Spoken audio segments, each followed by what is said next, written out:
आने जा रहे हैं। इसे सुनकर आप समझ जाएंगे कि हर जगह प्रचलित इस कथन में कितनी सच्चाई है और ब्रह्मा सरस्वती के बीच क्या संबंध है। तो यह जानने के लिए वीडियो को अंत तक जरूर देखिएगा।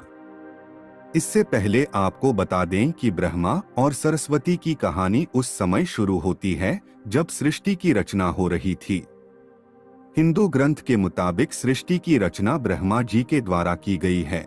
कुछ लोगों का ऐसा मानना है कि भगवान ब्रह्मा की पूजा न होने का कारण माता सरस्वती से जुड़ा हुआ है। एक वायरल पोस्ट के मुताबिक भगवान ब्रह्मा ने सरस्वती से शादी की थी जो कि उनकी बेटी थी। इस वजह से भगवान ब्रह्मा की पूजा नहीं होती है। इससे जुड़े कुछ प्रश्न हैं जो मन में उठते हैं। 1. आखिर क्यों ब्रह्मा जी ने अपनी पुत्री से विवाह किया? 2. सरस्वती ने ब्रह्मा को श्राप क्यों दिया? 3. ब्रह्मा और सरस्वती का संबंध क्या है?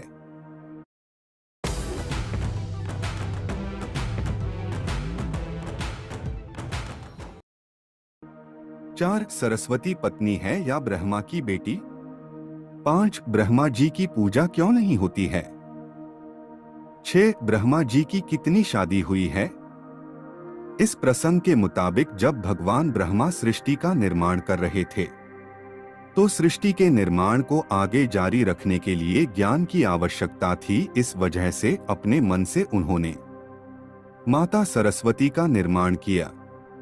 सरस्वती की कोई मां नहीं है। उनका जन्म भगवान ब्रह्मा के मन से हुआ है। सरस्वती को ज्ञान की देवी के रूप में जाना जाता है। भगवान ब्रह्मा ने सरस्वती के साथ साथ सृष्टि का निर्माण किया और सृष्टि के अलग अलग जीव जंतु आदि का निर्माण किया। इस निर्माण प्रक्रिया के दौरान भगवान ब्रह्मा माता सरस्वती के रूप से आकर्षित हो गए। माता सरस्वती ज्ञान की देवी होने के साथ साथ रूप में भी बहुत आकर्षक थी। मगर सरस्वती का जन्म ब्रह्मा से हुआ है। इस वजह से जब भगवान ब्रह्मा सरस्वती की तरफ मोहित हो गए तब देवलोक में उनकी बहुत निंदा हुई। हालांकि इन सब के बावजूद ब्रह्मा ने सरस्वती से विवाह किया और लगभग 100 साल तक पृथ्वी पर जंगल में निवास किया। पृथ्वी पर सरस्वती के साथ ब्रह्मा जी जब निवास कर रहे थे तब उन दोनों के जरिए मनु नाम के पुत्र का जन्म हुआ। आगे चलकर मनु की संतानें ही मनुष्य जाति के पनपने का कारण बनी। भगवान ब्रह्मा के इस व्यवहार के कारण देवलोक में यह निश्चय किया गया कि भगवान ब्रह्मा की पूजा नहीं की जाएगी। 2. सरस्वती ने ब्रह्मा को श्राप क्यों दिया? कुछ सूत्रों के मुताबिक सरस्वती पुराण में बताया गया है कि भगवान ब्रह्मा सरस्वती को अपने मन से उत्पन्न किया था और माता सरस्वती की खूबसूरती पर मोहित हो गए थे। जब सरस्वती माता इस बात को समझ गई तब भगवान ब्रह्मा की नजर से बचने के लिए वो रूप बदलकर धरती पर आ गई। मगर ब्रह्मा जी ने हार नहीं मानी और माता सरस्वती को खोज निकाला। भगवान ब्रह्मा माता सरस्वती के साथ शारीरिक संबंध बनाना चाहते थे और सरस्वती इसके लिए तैयार नहीं थी।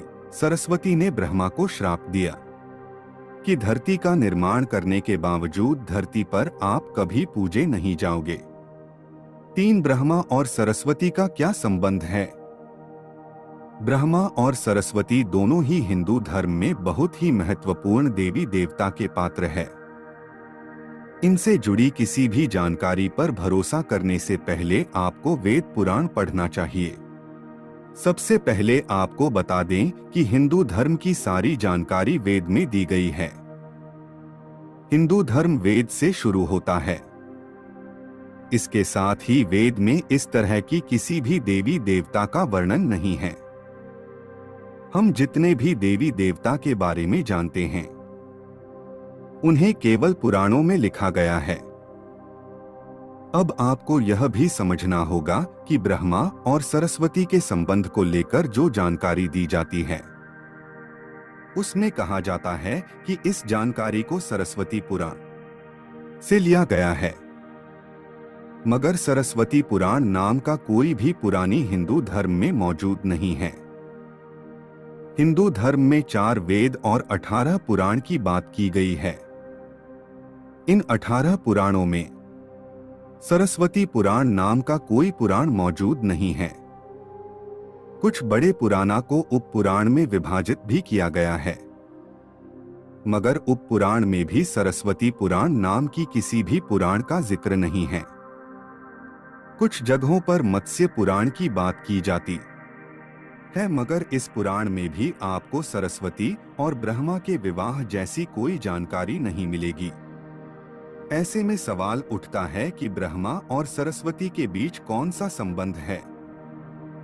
इसके लिए आपको समझना होगा कि ब्रह्मा ने जब सृष्टि का निर्माण किया था, तब विष्णु और महेश के अलावा कुछ भी इस दुनिया में मौजूद नहीं था। ऐसे में उन्हें सृष्टि को आगे चलाने के लिए किसी भी पुरुष और स्त्री की आवश्यकता होगी, तो उन्हें अपने मन से उसकी रचना करनी होगी। इसी वजह से भगवान ब्रह्मा ने माता सरस्वती, नारद, मनु, जामवंत, सनक, सनंदन, सनातन और सनत कुमार भृगु अत्रि का जन्म अपने मन से किया और पृथ्वी को आगे संचालित करने के लिए धरती पर भेजा। इसमें पृथ्वी पर ज्ञान के संतुलन को बनाए रखने के लिए उन्होंने माता सरस्वती को अपने साथ रखा और साथ रहने वाली स्त्री को पत्नी का दर्जा दे दिया गया। सरस्वती पत्नी है या ब्रह्मा की बेटी? अगर ब्रह्मांड में मौजूद हर चीज की रचना भगवान ब्रह्मा ने की है, तो बेटी हो या पत्नी, दोनों की ही रचना भगवान ब्रह्मा के ही द्वारा संभव थी। भगवान ब्रह्मा को अगर किसी के साथ विवाह करना था, तो इसके लिए भी उन्हें किसी का निर्माण अपने मन से करना पड़ता, और उनके मन से उत्पन्न होने के कारण उनका रिश्ता बेटी की तरह ही होता। हालांकि सृष्टि का निर्माण होने के बाद अलग अलग घटनाओं के कारण ब्रह्मा का विवाह 5 बार हुआ था। इस वजह से उनकी कुल 5 पत्नियां हैं, जिसमें सरस्वती, सावित्री, गायत्री, श्रद्धा, मेधा। ब्रह्मा जी की पूजा क्यों नहीं होती है? अपने पृथ्वी पर बहुत सारे मंदिर देखे होंगे। हिंदू धर्म की अलग अलग मंदिरों में आपने अक्सर भगवान विष्णु या भगवान शंकर के मंदिर को देखा होगा। आपने कभी भी भगवान ब्रह्मा के मंदिर को नहीं देखा होगा। ऐसे में आपको बता दें कि राजस्थान के पुष्कर में भगवान ब्रह्मा जी का एक मंदिर है। वह मंदिर 3 झीलों से घिरा हुआ है। प्रचलित कथा के मुताबिक सृष्टि का निर्माण करने के बाद वज्रनास नाम के एक राक्षस ने धरती पर खूब उत्पात मचाया था। जब इस राक्षस ने भगवान ब्रह्मा के साथ दुर्व्यवहार करना शुरू किया, तो ब्रह्मा जी ने वज्रनास का वध कर दिया और इस दौरान उनके कमल के 3 टुकड़े धरती पर आकर गिरे, जिससे बड़े बड़े झील बन गए। आज यह स्थान भारत के पुष्कर नाम के इलाके में है और उस 3 झील को व्याष्ठा, मध्य और कनिष्ठ पुष्कर कहा जाता है। इन झीलों के निर्माण का कारण वहां पर एक यज्ञ करवाने का निश्चय किया गया। इस यज्ञ में साक्षात भगवान ब्रह्मा बैठने आए थे, मगर एक यज्ञ या पूजा पाठ में पति को पत्नी के साथ बैठना होता है। उस समय भगवान ब्रह्मा की पत्नी सावित्री को आने में काफी विलंब हो रहा था। बहुत देर इंतजार करने के बाद पूजा का मुहूर्त खत्म होने से बचाने के लिए भगवान विष्णु ने एक सुझाव रखा कि ब्रह्मा जी की शादी इसी पूजा के दौरान कर दी जाए। इस विचार पर सहमति दिखाते हुए भगवान नारद ने गायत्री नाम की एक स्थानीय लड़की को भगवान ब्रह्मा के साथ विवाह करने के लिए मना लिया। जब इन दोनों का विवाह हुआ और यज्ञ में भगवान ब्रह्मा गायत्री के साथ बैठकर पूजा को संपन्न किया, तभी वहां माता सावित्री आ गई और वह पूरी गतिविधि पर खूब क्रोधित हुई। उन्होंने इस क्रोध में आकर भगवान ब्रह्मा को श्राप दे दिया कि धरती पर उनकी पूजा कभी नहीं की जाएगी। इसके बाद उन्होंने नारद को शादी के लिए लड़की खोज कर लाने के कारण श्राप दिया कि नारद आजीवन कुंवारे रहेंगे। जब माता सावित्री को पता चला कि यह विचार भगवान विष्णु ने प्रकट किया था तो उनके श्राप से वह भी बच नहीं पाए। माता सावित्री ने भगवान विष्णु को श्राप दिया कि वह अपनी पत्नी के वियोग में सालों तक तड़फेंगे। इसी श्राप के कारण रामावतार में भगवान विष्णु को माता सीता से बिछड़ने का दुख भोगना पड़ा था।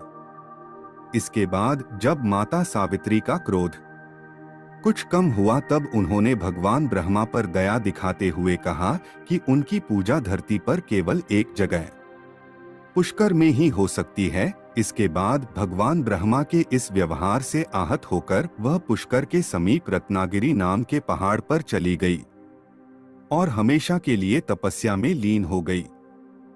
आज भी रत्नागिरी पहाड़ पर माता सावित्री का मंदिर है और उसके ठीक नीचे 3 झीलों के बीच बसा पुष्कर में ब्रह्मा जी का मंदिर मौजूद है। इतिहासकारों के मुताबिक आचार्य शंकराचार्य के द्वारा सन 711 में यहाँ भगवान ब्रह्मा की मूर्ति की स्थापना की गई थी। उससे पहले यहाँ बिना मूर्ति की पूजा होती थी। आज इस वीडियो में हमने ब्रह्मा और सरस्वती की कहानी के बारे में बताया है। बहुत सारे लोगों